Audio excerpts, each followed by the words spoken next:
I'm Congresswoman Zoe Lofgren, representing California's 19th District. In February of 2020, when hosting the U.S. ambassador to Vietnam at an event in our county, I learned about Truong Bac Nguyen and his sad but all too common plight. Mr. Nguyen is a Hoa Buddhist and a legal expert who was targeted by the communist Vietnamese government for his human rights and religious freedom advocacy. In 2017, he was arrested. He was denied his rights and given a lengthy sentence. Those events followed years of continual harassment, displacements, and a series of arrests for him and his family. The mistreatment is a direct result of the family's advocacy for the rights of those who practice their religion and the result of the communist government of Vietnam suppression of religious freedom.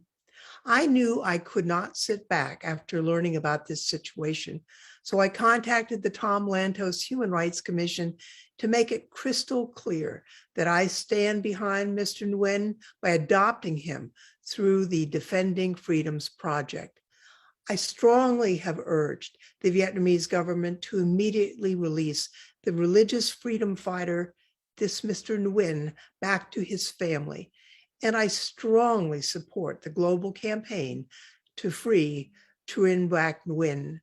Americans must assist courageous people like Mr. Nguyen in their difficult struggle for basic human rights that we as Americans enjoy. So stand up for freedom and stand up against the communists in Vietnam.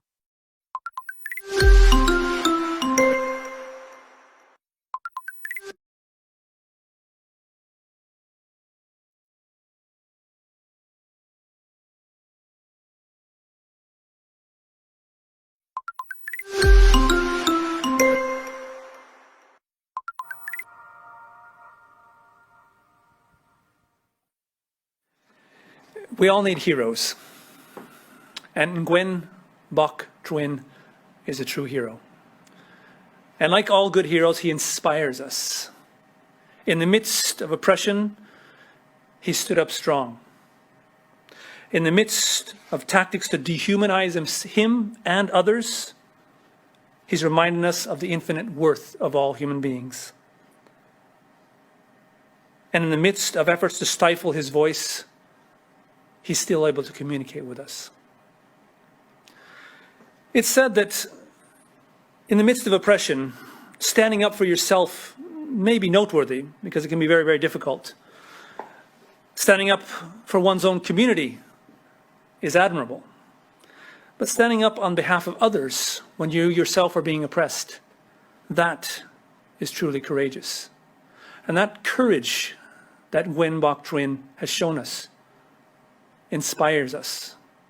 It inspires us to do great things, and it has kindled in us a fire of hope. Hope is something we can never do without. And when we hear stories of Nguyễn Bắc Truyển, who, as we've heard today, who stood up on behalf of others, other religious communities than his own, that kindles in us hope. So we stand with you, Nguyễn Bắc Truyển. We are inspired and we are hopeful. We're hopeful that one day you will be free.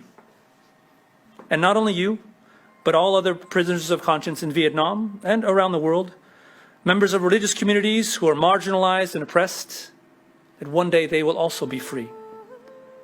And that they will be free to have a religion or belief, to practice it peacefully, and to change it if they want to. We thank you. We salute you.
This is a video message in support of Nguyễn Bắc Truyển, human rights defender in Vietnam.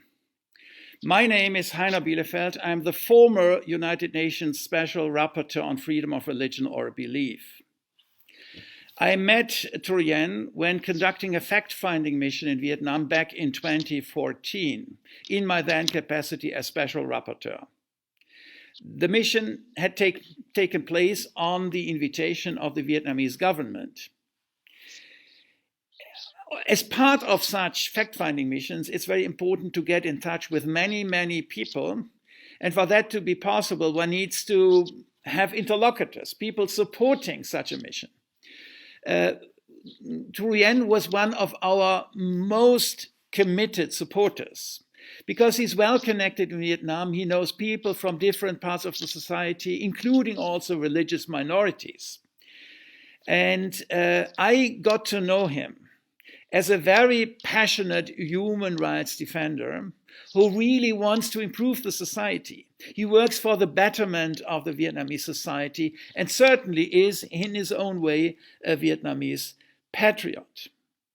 It's all the more deplorable that he has been imprisoned for a number of years now, and the conditions of his imprisonment are certainly worrisome. I urge the government to release this peaceful human rights defender, and I also urge the international community to pay attention to the case of Nguyễn Bắc Truyển.